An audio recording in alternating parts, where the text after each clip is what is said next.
Olá, meu nome é Bianca, bem-vindos ao meu canal e bora para mais um vídeo? Was it the voice? Was it the fire burning in me? O capítulo de hoje é o capítulo 5, A Casa de Deus e a Noiva, parte 2. Deixa eu te dar um recado. Se você não viu os vídeos anteriores, corre lá no canal e tem uma playlist 21 dias, jejum e oração, a noiva conheça a eternidade. Então, não deixe, não sai desse vídeo agora. Assiste o vídeo até o final, depois você dá uma corridinha lá, assiste os outros vídeos, para você não ficar perdido no que nós estamos falando nesse projeto. Combinado? Então, 1 Coríntios 15, do 24 ao 28, diz o seguinte: E então virá o fim, quando ele entregar o reino de Deus e Pai, quando houver destruído todo o principado, bem como toda a potestade e poder, porque convém que ele reine até que haja posto todos os inimigos debaixo dos pés. O último inimigo a ser destruído é a morte, porque todas as coisas sujeitou debaixo dos pés. E quando diz que todas as coisas lhe estão sujeitadas, certamente exclui aquele que tudo lhe subordinou.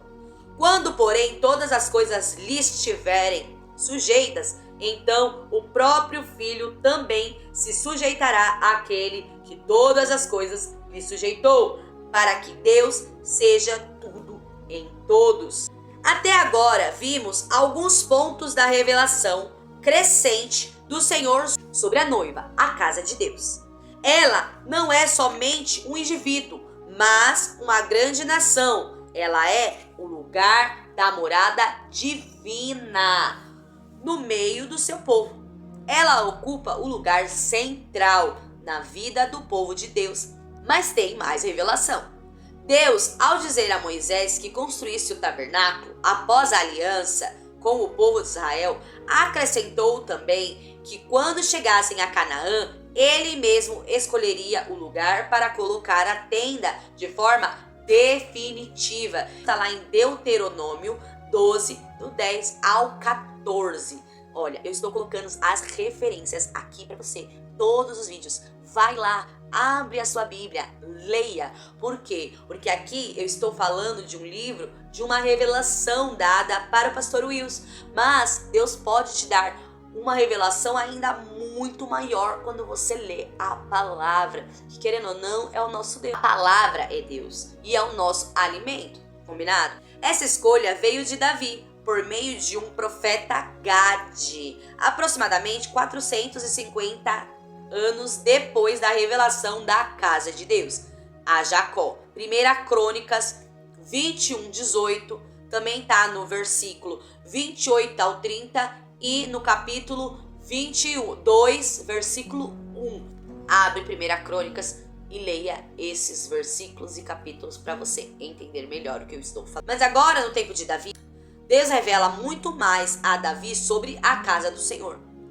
A nova revelação não consistia tão somente aonde colocar o tabernáculo, nem em que fosse uma tenda temporária e fosse necessário transformá-lo em um prédio definitivo. Afinal, como já vimos, a casa de Deus não é um prédio, mas um ser. Vamos ver primeiro o contexto dessa revelação. Davi foi levantado rei para substituir Saul, que foi um grande referencial do que um filho de Deus não deve ser.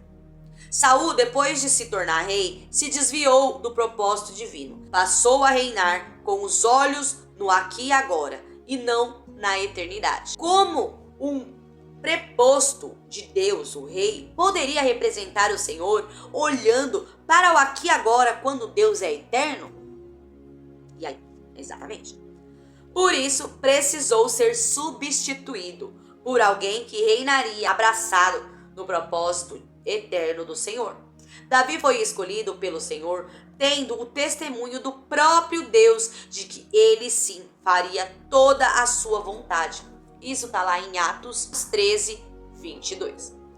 Esse testemunho de Deus sobre Davi é muito misterioso, pois a grande questão é: qual é toda a vontade divina? E aí, você conhece a vontade de Deus? Se não conhece, precisa conhecer. Davi fez muitas coisas que outros reis que Deus levantou também fizeram, mas a nenhum deles Deus disse que faria toda a vontade dele. Então nós precisamos ver o que só Davi fez e o que os outros não fizeram, para saber qual é toda a vontade de Deus. A primeira coisa que só Davi fez foi levar a Arca da Aliança ao centro do seu reino. Na época de Saul, ele não se importava com ela. O que representa a Arca da Aliança? A presença manifesta de Deus. Saul era um crente? Sim, mas não fazia muita força para ter a presença de Deus diante de si, a não ser, claro, quando estava em apuros e precisava do poder de Deus a seu favor. Nessa hora, ele procurava a Arca da Aliança. Diferentemente, Davi buscou a arca e a colocou em uma tenda bem na frente da sua própria casa. Ele não fez isso porque foi pressionado, muito pelo contrário, ele tinha prazer com a presença de Deus. Ainda determinou que devia haver louvor diante da arca e de forma ininterrupta. Todos os dias, Davi já acordava olhando para a arca e louvando a Deus. Isso é colocar a eternidade no dia a dia, é valorizar a presença divina. A segunda coisa que só ele fez foi desejar construir casa definitiva para Deus. Depois de trazer a arca para o centro do seu reinado, deixando claro que o reino de Israel era de Deus e que ele era apenas o preposto dele, Davi só teve vitórias em todas as guerras que ele participou. Isso fez com que ele crescesse e se consolidasse como rei de Israel. Quando ele venceu todos os seus inimigos e morou tranquilamente em sua casa, percebeu que a Arca da Aliança estava em uma tenda, enquanto ele morava em uma casa muito mais suntuosa. Ele achou isso muito errado e nesse momento decidiu construir uma casa para a Arca da Aliança infinitamente mais suntuosa do que a sua própria casa. Está lá em 2 Samuel 7. Provavelmente é o capítulo todo porque é que fala do rei Davi. Combinado? Vai lá e leia. Deus, ao perceber o intuito de Davi, mandou um recado para ele sobre a casa de Deus. Nesse recado, Deus revela ainda mais sobre a sua casa, que é a sua noiva. Veja a revelação crescente e se ampliando à medida que o tempo passa. Primeiro, Deus diz que nenhum ser humano tem poder de construir uma casa para ele. Haja vista que ele é Deus.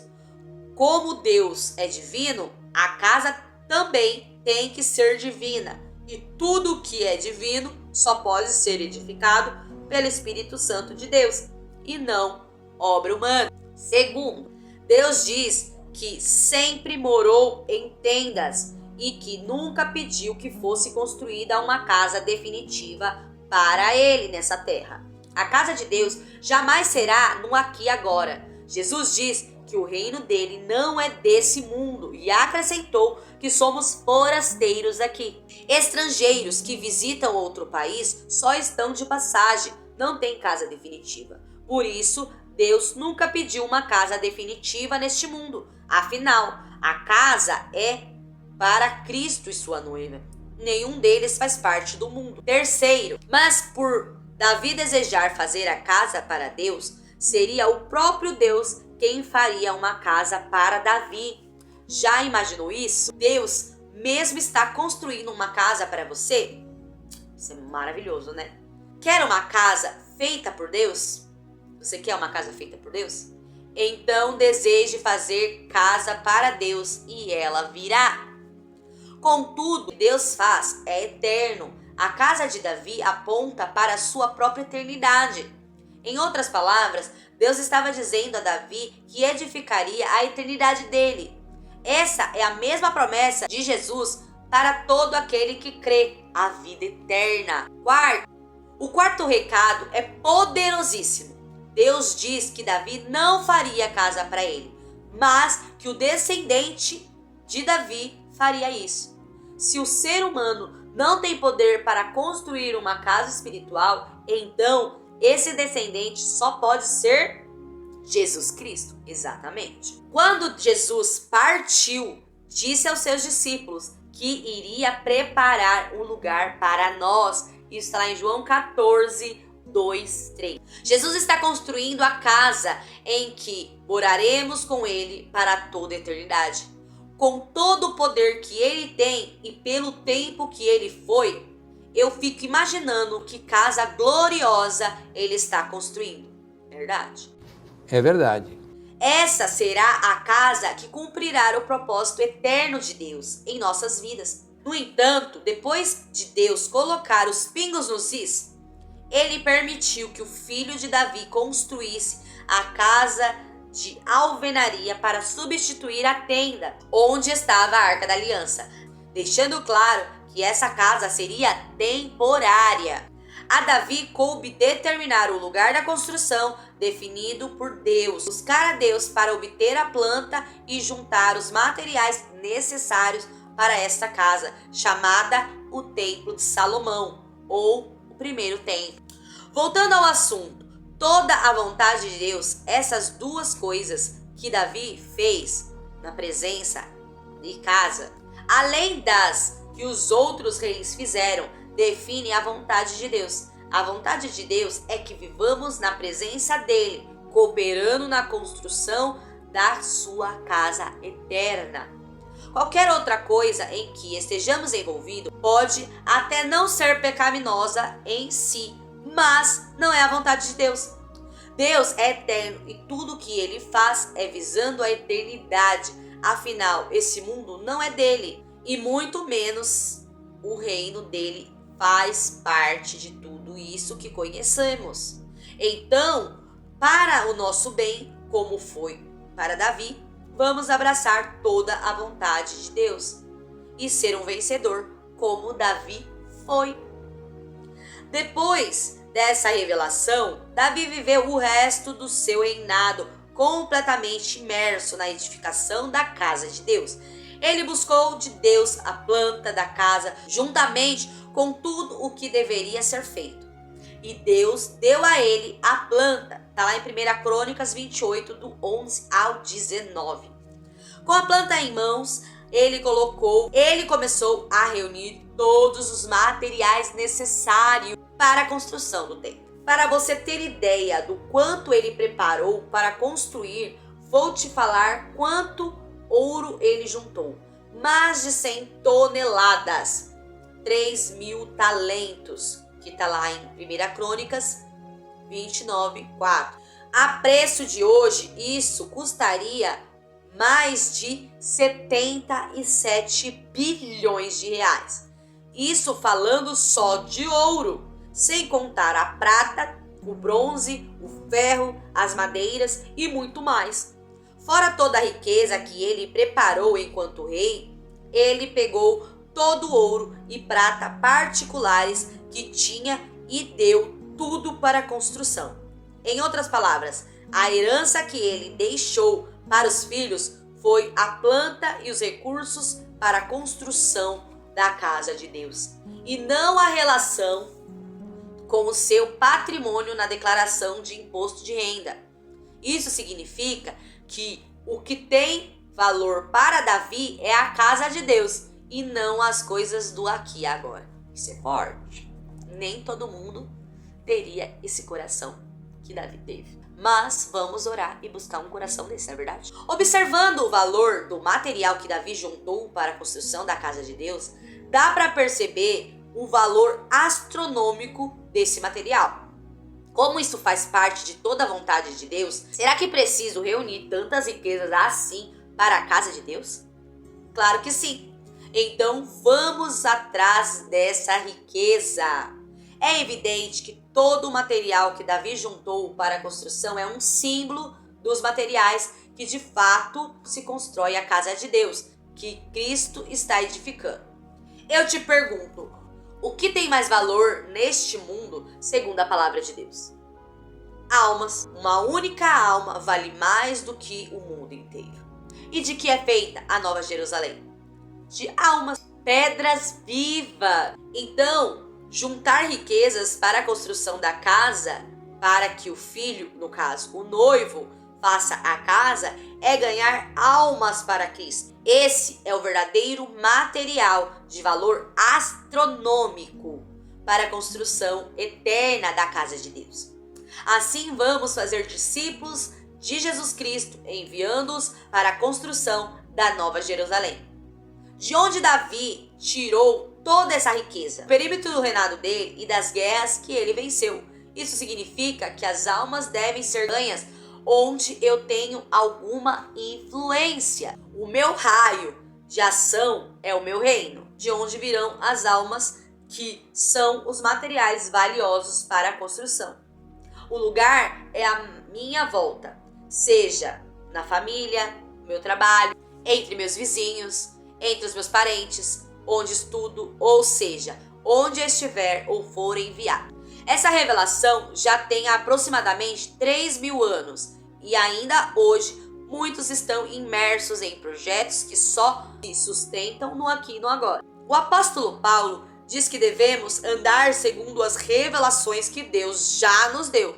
Está lá em Filipenses 3, do 15 ao 16. Então não perca tempo com os projetos que não sejam eternos, ainda que eles às vezes sejam necessários, que pelo menos estejam atrelados ao projeto divino para a sua eternidade. Essa é a única forma de não terminarmos como Saul, edificando somente para o hoje, morrendo em um campo de batalha sem deixar posteridade, muito menos edificando a eternidade.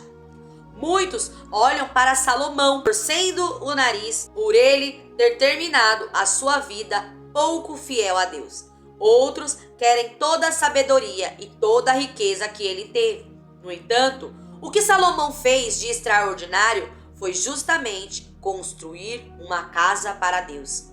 Infelizmente, nesse quesito, pouquíssimos querem fazer parte disso. Só espero que não seja o seu caso. Exatamente. Amém, queridos? Então, para nós construirmos uma casa para Deus, nós não precisamos de ouro, prata, coisas materiais, mas sim ganhar almas. Você já falou de Jesus para alguém hoje? Não perca a oportunidade de falar de Jesus para alguém. Reflexão do dia. Agora que você tem mais revelação sobre a casa de Deus, que é a igreja do Deus vivo e consequentemente a noiva do Cordeiro, descreva com suas palavras o que você está preparando para a construção do templo. Se você tem o livro, escreva no seu livro. Se você não tem o livro ainda, você pode adquirir no site do pastor Wilson. Amém? Vai lá no Instagram dele, PW Silva. Ou você se inscreve lá, Pastor Wilson Oliveira Silva, que vai aparecer o Instagram dele. E eu creio que na bio dele tem lá o link para você adquirir o livro. Recomendo muito que você compre o livro. Mas não consigo? Ouça cada vídeo, anote em um caderno e o Senhor vai edificar muito a sua vida. Amém, queridos? Deixe aqui embaixo o seu comentário, sobre o que você achou desse vídeo de hoje. Eu não tenho nada para escrever, deixe um amém, que eu vou entender que você entendeu, tá bom? Mas não se esqueça de deixar o seu like, porque ajuda muito o YouTube a recomendar os meus vídeos para outras pessoas. Esse é o meu terreno de ganhar almas. Então, se você compartilha, se você curte, você está me ajudando a entregar e você também está participando dessa obra de construção da casa de Deus. Amém? Então, deixa seu like, comenta aqui embaixo, compartilha com alguém para que essa pessoa também possa ser edificada e nós nos vemos no próximo vídeo. Beijinhos e até amanhã.